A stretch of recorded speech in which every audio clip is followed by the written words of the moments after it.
నేను ప్రతి ఒక్క సిచ్యువేషన్ని జయించడానికి ఆయన నాకు తోడుగా ఉంటాడు. హల్లెలూయా. సో నా యుద్ధాలను మరి మీ యుద్ధాలను ఆయన మన పక్షాన పోరాడుతున్నాడు.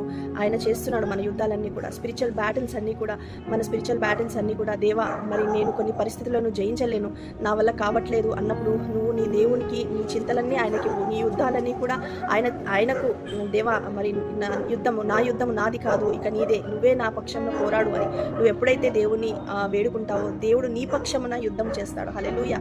సో ఈరోజు నిశ్చింతగా మరి నీ చింతలన్నీ కూడా ఆయన మీద వేసి, మరి నీ చింతలు, నీ బాధలు, నీ కష్టాలన్నీ కూడా ఆయనకిచ్చేయాలి. ఈరోజు మనం ఆయనకిచ్చేయాలి. మన వరీస్ అన్నీ కూడా ఆయనకిచ్చేయాలి. మన బాధలన్నీ కూడా ఆయనకిచ్చేయాలి. ఆయన మీద భారం వేయాలి.